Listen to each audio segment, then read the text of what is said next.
السلام عليكم ورحمة الله وبركاته. النهاردة مع بعض فيديو جديد، تطبيق جديد. عارف يا صاحبي، في الحقيقة الغريبة جدا عن علم النفس بتقول ان الانسان دايما بيفتكر ان محتاج وقت اكتر عشان ينجز، لكن في الحقيقة خليك تفكر في تكملة الجملة دي، وهقولك سر في اخر الفيديو. بس خليك معايا عشان اللي جاي هيوفر عليك بنزين اعصابك حرفيا.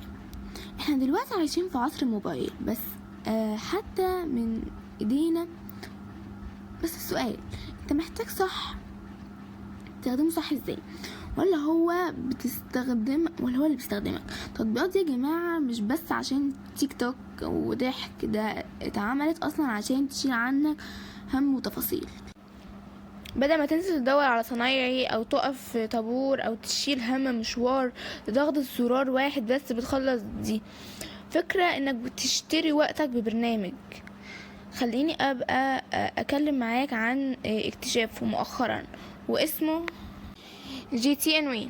بص يا سيدي، التطبيق ده ببساطة معمول عشان يحل أزمة المواصلات والنقل، بس بذكاء شوية. هو بيركز على فكرة النقل الأخضر أو الذكي، يعني بيحاول ينظم لك رحلتك ويوصلك بمقدمي الخدمات النقل بشكل يخلي المشوار مش تقيل على قلبك ولا على جيبك، كأنك عندك منظمة مشاوير خصوصا في جيبك، عشان ما تنزلوش وتقولوا ايه ده يا عم انا مش فاهمة حاجة. ركز في الخطوات دي.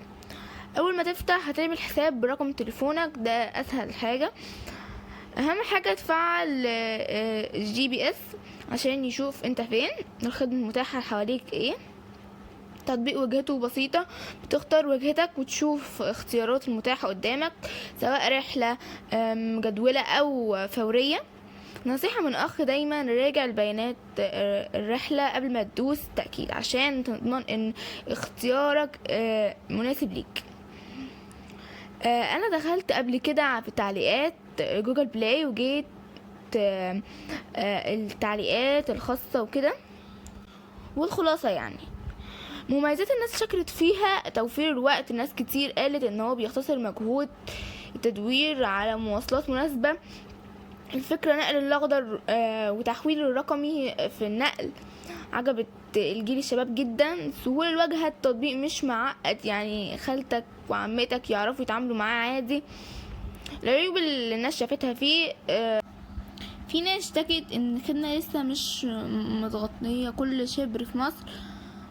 يعني ممكن تلاقي شغل نار في مناطق ومناطق تانية لسه بتسخن.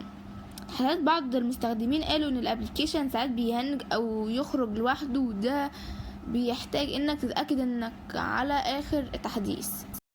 بص يا صاحبي، الابليكيشنز دي ادواتها لو عرفت توظفها صح هترتاح، ولو سبتها هي اللي تسهلك وتضيع وقتك. جرب تطبيق وشوف هيناسبك مشاويرك ولا لأ، ومش خسران حاجة. نرجع بقى الحقيقة اللي قلناها في اول الفيديو، الانسان دايما بيفتكر ان هو محتاج وقت اكتر عشان ينجز، لكن في الحقيقة هو محتاج نظام اكتر مش اكتر.